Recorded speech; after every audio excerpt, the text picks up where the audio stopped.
নবী করিম সাল্লাল্লাহু আলাইহি ওয়াসাল্লাম বলেন, এমন এক জামান আসবে বর্ষাকালে ঢল নামলে যেমন হাজার হাজার ফেনা ভাসে, মুসলমানও হয়ে যাবে সেরকম ফেনার মতো।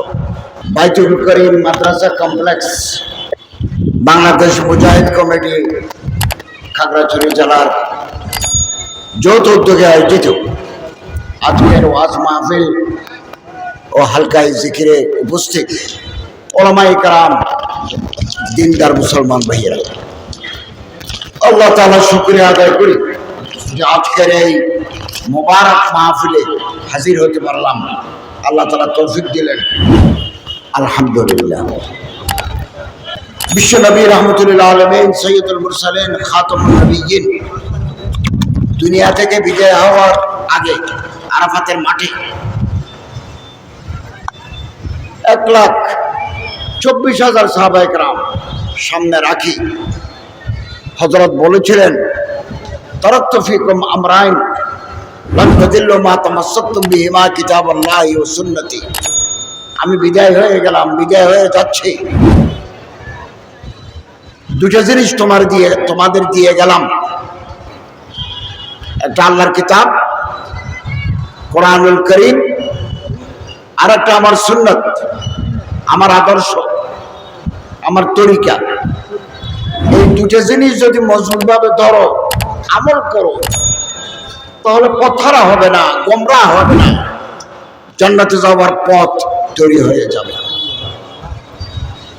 আমরা এই মুহূর্তে মুসলমান আছি দুনিয়ায় 200 কোটি মুসলমান, দেশ আছে 57। আমরা আল্লাহর কালাম ছাড়ে দিছি, রসুলের সুন্নাত আমরা ছেড়ে দিছি। আমরা নামে মাত্র মুসলমান, বাপ-দাদা মুসলমান ছিল না, আমরা মুসলমান। জুমার দিন পর্যন্ত বাজারে মুসলমানরা চা খায়, ওইদিকে নামাজ যায়। রমজান শরীফে হাজার হাজার মুসলমান রোজা রাখে না। কোটি টাকার মালিক হজ করতে যায় না, লাখ টাকার মালিক যাকাত দেয় না। কঠিন আযাব আল্লাহ তাআলা আমাদের দিবেন। এই জন্য জাদ্দিদু ঈমানাকুম, ঈমানকে নতুন করে তাজা করো, নবায়ন করো। কোরআন তেলাওয়াত, রাসূলের সুন্নতের উপর আমল, বুজুর্গানি দ্বীনের সুহবত, জিকিরুল্লাহ, আল্লাহ তাআলার জিকির ঈমানকে তাজা করে দেবে। নবী করিম সাল্লাল্লাহু আলাইহি ওয়াসাল্লাম বলেন, এমন এক জামান আসবে বর্ষাকালে ঢল নামলে যেমন হাজার হাজার ফেনা ভাসে, মুসলমানও হয়ে যাবে সেরকম ফেনার মতো। গুসাউন কগুসাই সাইল, বর্ষাকালে যখন ঢল নামে, খাল বিল নদী নালা ডুবে যায়, কোটি কোটি ফেনা ভাসে। এই ফেনার কোনো দাম নাই। 1 লাখ ফেনা জমা করলে 1 কেজি পানি হবে না। ফেনাগুলো তো বাতাস। তোমরা বল আনতুম গুসাউন কগুসাই সাইল, বর্ষাকালীন ফেনার মতো হয়ে যাবে। তোমাদের দেখলে কাফের ভয় পাবে না? জমানাটা আসি গেছে। আমরা এখন আল্লাহর কালাম ধরব, কোরআনুল কারীম। 4টে কাজ। 1, শুদ্ধভাবে কোরআন তেলাওয়াত করতে হবে, 1 করে 10টা করে রেখে। মান কারাআল কোরআন হারফান ফালাহু আশরু হাসানাত। অশুদ্ধ কোরআন তেলাওয়াত করলে কোরআন আমার অভিশাপ দেবে। রব্বা কারিয়ান ইয়াকরাউল কোরআন ওয়াল কোরআন ইয়ালআনুহু। হযরত বলেন, বহু মানুষ কোরআন শরীফ তেলাওয়াত করে অশুদ্ধ, সহি নাই, কোরআন তার লানত দেয়, অভিশাপ দেয়। এই জন্য কোরআন শুদ্ধ করব।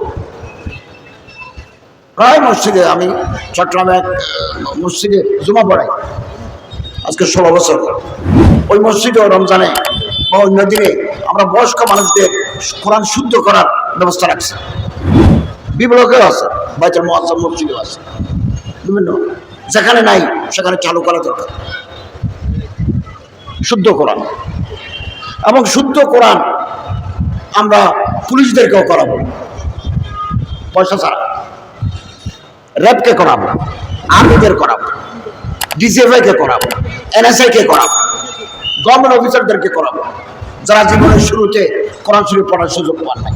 আমি কয়েক বছর আগে পাবনা গেছি, তো মাহফিল শুরু হওয়ার আগে আমি এক জায়গায় বসে একটু চা খাচ্ছিলাম, দেখেছি 20-25 জন পুলিশ, এসআই, এএসআই, কনস্টেবল বলে, হুজুর আমরা এই মসজিদে শুক্রবারে একদিন কোরআন শরীফ আমরা শুদ্ধ করি, আমরা ছোটকালে কোরআন শরীফ শুদ্ধ করতে পারি নাই, আপনি আমাদের একটা সবক দেন। তাহলে সবক দিলাম, আমার খুব ভালো লাগলো যে আমার দেশের পুলিশরা শুদ্ধ কোরআন শরীফ তেলাওয়াত করতে চায়। এই উদ্যোগ ওলামা মাশায়েখ, আইনগা পরিষদ, মুজাহিদ কমিটি, বাইতুল করিম মাদ্রাসা কমপ্লেক্স ওয়ালারা নিবেন, এটা আমি আশা করি ইনশাআল্লাহ।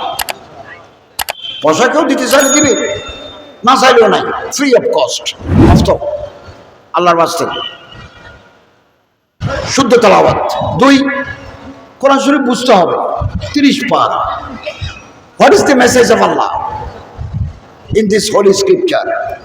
এই মহান গ্রন্থের ভিতরে আল্লাহর কি কথা আছে?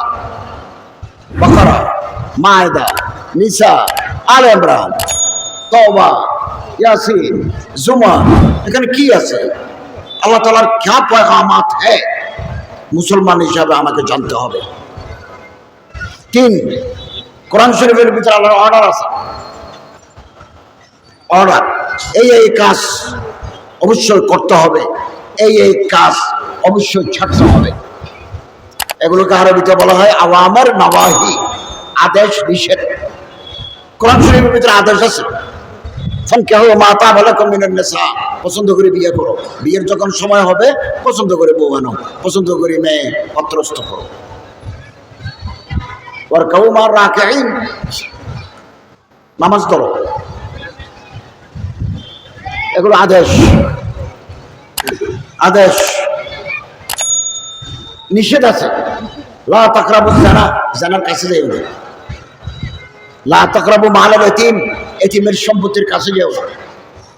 লা তাকুলু আমওয়ালাকুম বাইনাকুম বিল বাতিল, পরের সম্পত্তি ঘাস করবে না। এগুলো নো, এগুলো ইয়েস। এই ইয়েস নো, হ্যাঁ না মানি চলতে হবে। 4 নম্বর, কোরআনুল কারীম জিন্দা থাকার যত ব্যবস্থা আছে দুনিয়ায়, এগুলোর সাথে নিজকে জড়িত করতে হবে। কি? এই যে মুজাহিদ কমিটির বাইতুল করিম মাদ্রাসার ওয়াজ মাহফিল, হালকা জিকির যোগ দেব, সাদা দেব, শরীক হব। মাদ্রাসা, মসজিদ, নুরানি, এগুলোর সাথে আমি আমার বাচ্চা দেব, আমি শরীক হব, সাদা দেব, সহযোগিতা করব, সুন্দর পরামর্শ দেব। কোরআন জিন্দা থাকার যত ব্যবস্থা আছে ওই ব্যবস্থার সাথে আমি যুক্ত হব। এই 4টা কাজ যদি করি, কোরআন আমাদের হেদায়েত দিবেন, এই কোরআনের হেদায়েতের পথ ধরে আমরা জান্নাতে যাব। একটা তাফসীর কিনবেন, বাজারে তাফসীর আছে, মারিফুল কোরআন একটা ভালো তাফসীর, এটাকে 1 খণ্ডে করেছেন মোল্লা মহিউদ্দিন খান সাহেব রহমতুল্লাহ আলাইহি, ময়মনসিংহ ওনার বাড়ি গফরগাঁও, উনি করছেন, এটা বাজারে আছে 1 খণ্ড, তরজমাও আছে, বাংলা তরজমা আছে, এটা আমরা তেলাওয়াত করতে পারি। 2, নবী করিম সাল্লাল্লাহু আলাইহি ওয়াসাল্লামের জীবনী, সিরাতুর রাসূল, বেশি দাম নয়, 1 খণ্ড বাজারে আছে। আর রহিকুল মখতুম, সাবির রহমান মোবারকপুরি, ভারতে বাজারে অনেকে তরজমা করছেন। মাকতাবুস সাহাবা, বাংলা বাজার ঢাকা একটা বের করছে, আমি সম্পাদনা করছি, এত বড়। এটা রাসূল করিম সাল্লাল্লাহু আলাইহি ওয়াসাল্লাম মোবারক জীবন, আমাদের এটা পড়তে হবে।